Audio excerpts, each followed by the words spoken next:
आज मैं हूँ हिंदुस्तान के उस शहर में जिसे जाना जाता है सिलिकॉन सिटी के नाम से, आईटी हब के नाम से, जहाँ पे पूरे हिंदुस्तान से लोग आके बस जाते हैं और ये शहर हर किसी का वेलकम करता है।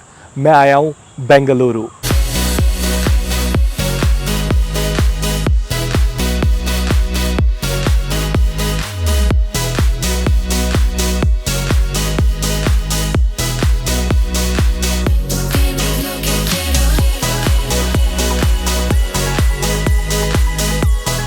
इफ्तारी भी हो गई है और अल्हम्दुलिल्लाह नमाज भी अदा कर ली है।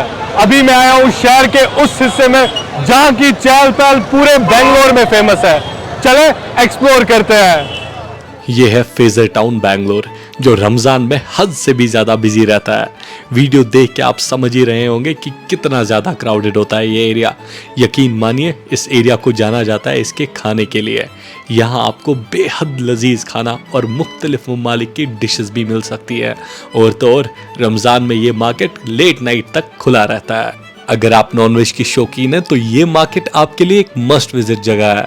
हर तरफ से स्टॉल्स ही स्टॉल्स और हर स्टॉल से यही आवाज़ आती है कि भाईजान मोहतरमा यहाँ आके हमारा फूड ट्राई कर लीजिए।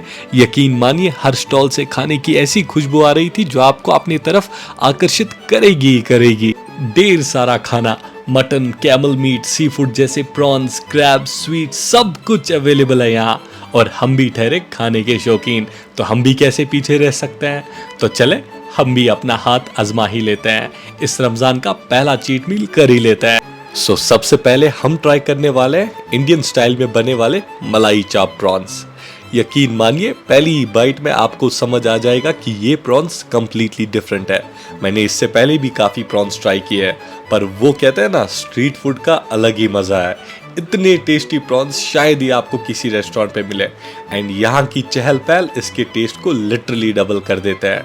माशाल्लाह बहुत बढ़िया। अब बारी है तीतर को ट्राई करने की। साइज के मामले में ये चिकन से काफ़ी छोटा होता है, सो इसका मीट भी काफ़ी कम होता है, लेकिन यहाँ के लोग इसे बड़े चाव से खाते हैं। टेस्ट भी ठीक ठाक है इसका। रिमेंबर, इन सब चीज़ों को उस ऑयल में फ्राई किया जाता है जिसका इस्तेमाल बार बार किया जाता है। सो इसमें ट्रांस फैट्स की क्वांटिटी काफ़ी ज़्यादा बढ़ जाती है।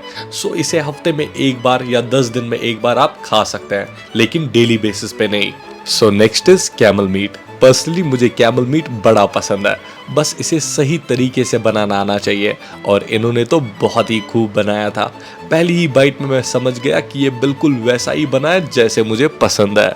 यकीन मानिए हर बाइट में मसालों का पूरा फ्लेवर आ रहा था। बहुत ही खूब। कैमल मीट मैं आपको ज़रूर रिकमेंड करूँगा। Trust me, you won't be disappointed. अभी चलते हैं नेक्स्ट स्टॉल पे, कुछ अलग सा, कुछ हटके सा ट्राई करने के लिए। तो यहाँ मुझे मिले अपने कश्मीर के ही एक भाई जो कि नाइट्रोजन आइसक्रीम बेच रहे थे। मैंने इससे पहले ये चीज़ कभी भी ट्राई नहीं की है। सो एक्साइटमेंट लेवल पीक पे था। पहले ही बाइट में I realise that this is much colder than ice cream and it is really difficult to eat, but yes taste was good. और हमारे कश्मीरी भाई ने माहौल ही ऐसा सेट किया था कि मज़ा तो आना ही था। मेरा मानना है जिंदगी में कभी भी नई चीज़ ट्राई करने से इतराओ मत। जिंदगी एक बार मिलती है, इसे खुल के जियो। हर स्टॉल में कुछ ना कुछ ऐसा है ही जो आपका ध्यान अपनी तरफ आकर्षित करता है। मन करता है कि हर कोई चीज़ ट्राई कर ले, लेकिन क्या करें, रमज़ान का महीना चल रहा है और इसमें आपका एपेटाइट थोड़ा सा कम हो जाता है। आप बहुत ही जल्दी फुलफिल कर लेते हैं। मैं फिर से आपको ये बता दूं कि ये सारी चीज़ें वंस इन ए वीक और 10 डेज सही रहती है। आप ये डेली बेसिस पे कभी भी कंज्यूम ना करें, नहीं तो आपका काफ़ी वेट बढ़ सकता है and on top of that multiple health issues भी हो सकते हैं। सो अभी काफ़ी रात हो गई है, कुछ ही टाइम में सहरी का भी वक्त हो जाएगा। सो आपसे अब कल मुलाकात होगी इंशाअल्लाह। टीपू सुल्तान, ये नाम तो आपने कभी ना कभी तो ज़रूर ही सुना होगा। टीपू सुल्तान हिंदुस्तान के मुसलमानों के एक बहुत ही बड़े रूलर थे और आज हम आए हैं टीपू सुल्तान के समर पैलेस में, जिसे जाना जाता है इंडो मुस्लिम आर्किटेक्चर के लिए। चले एक्सप्लोर करते हैं। एक स्कॉलर, एक शायर और एक सोल्जर होने के साथ साथ टीपू सुल्तान हिंदुस्तान के मुसलमानों के सबसे बड़े हुक्मरान थे, जिन्हें टाइगर ऑफ मैसूर का लक़ब दिया गया था। टीपू सुल्तान बेंगलोर के दीवानन अली एरिया में 1751 में पैदा हुए थे। 1782 में टीपू सुल्तान के वालिद हैदर अली के इंतकाल के बाद टीपू सुल्तान मैसूर के नए हुक्मरान बने। मैसूर के राजा बनने से पहले ही टीपू सुल्तान 2 जंग लड़ चुके थे, the first Anglo Mysore war and the second Anglo Mysore war. Tipu Sultan हमेशा से ये बात जानते थे कि ब्रिटिश गवर्नमेंट उनके लिए एक बहुत ही बड़ा खतरा था, इसीलिए उन्होंने हमेशा अपनी आर्मी पे ज्यादा फोकस दिया।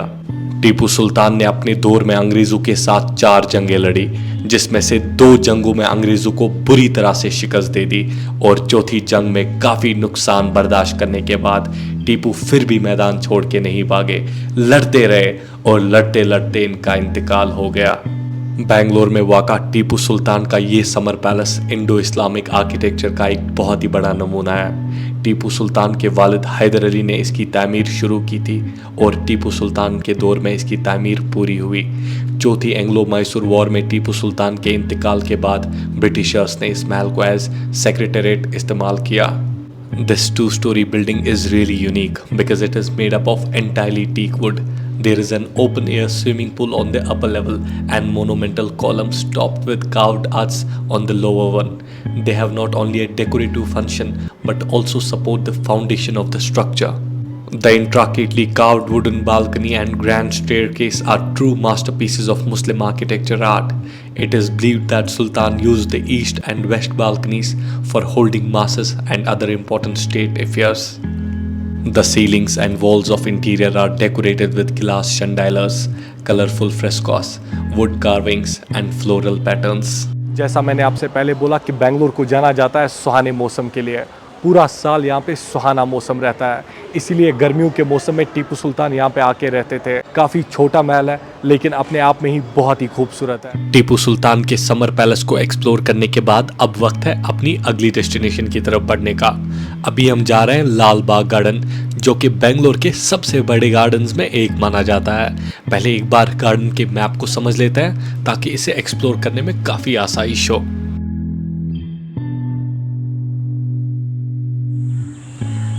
अभी मैं आया हूँ बेंगलोर के एक बहुत ही बड़े गार्डन लाल बाग में, जो कि 240 एकर्स पे फैला है। यकीन मानिए यहाँ पे 1000 से भी ज़्यादा वैरायटीज़ है प्लांट्स की। नॉट ओनली दैट, यहाँ पे कुछ ऐसे भी पेड़ हैं जो 100 साल पुराने हैं। 1760 में लाल बाग की तामीर हैदर अली के दौर में शुरू हुई, लेकिन इसकी तामीर मुकम्मल हुई इनके साहबजादे टीपू सुल्तान के दौर में।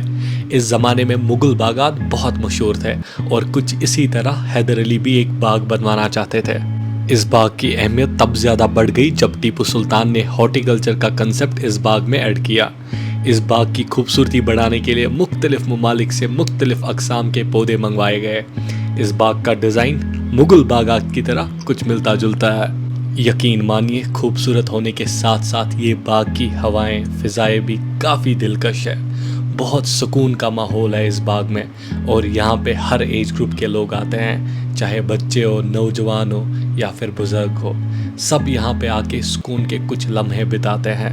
बाग को एक्सप्लोर करते करते मेरी नज़र एक कपल की तरफ पड़ी, जिन्होंने मेरे हाथ में कैमरा देख के मुझसे पूछा कि आप ये सारा रिकॉर्ड कर रहे हैं क्या, और इसके जवाब में मैंने कहा कि मैं YouTube के लिए शूट कर रहा हूँ। पता नहीं कैसे मुझे देख के ये लोग समझ गए कि मैं कश्मीर से हूँ और इन्होंने भी कश्मीर में ड्यूटी की थी एज अ बैंक एम्प्लॉय, और ये गुफ्तगू कुछ इस तरह से चली। Look at this handsome man with a beautiful lady. How old are you, sir? I'm 72 years old. 72 years old. And Yeah. you are still with your lady in the garden, huh? Yes. इन्हें देख के मेरा दिल काफ़ी खुश हुआ। आखिर इस एज में भी बाहर घूमने जाना, सुकून के कुछ लम्हे साथ में बिताना हर किसी के बस की बात नहीं है। That is so nice of you, so nice, you know. Thank you. Thank you. Like, we don't get to see often this kind of love. If it is a younger age, they will love to go with other girls. So इनका कहना है कि अब हमारा तो यही सहारा है, लेकिन जो आजकल के नौजवान हैं उनका सपोर्ट सिस्टम अक्सर बदलता रहता है। you are happy with your own woman, huh? She is the best. She is the best, huh? Most charming, Okay, taking care of me. okay. And food, cooking is very nice. Cooking is also nice. Very nice. Sometimes I also assist her. Okay, you also a sister, huh? I firmly believe that no matter how old you both get, never stop holding hands, never stop spending time with each other, and never stop saying, I love you. Because love has no wrinkles, love has no age, and love has no death. The pristine lake at the southern end of Lal Bagh Botanical Gardens in Bangalore is a nature lover's delight. Popularly called the Lal Bagh Lake, the water body, which is spread over 40 acres, is home to various aquatic species and attracts a large variety of birds. सो ये था आज का vlog. अगर आपको मेरे videos पसंद आ रहे हैं तो लाइक शेयर सब्सक्राइब ज़रूर कीजिए। इंशाल्लाह फिर अगले संडे 5 बजे आपसे मुलाकात होगी एक नए शहर में। तब तक के लिए खुश रहें, सलामत रहें और अपनी दुआओं में याद रखें। Work it right, you wear it like it's designer, one of a kind, yeah, drip to the nines, no lie, you know it might look good beside you.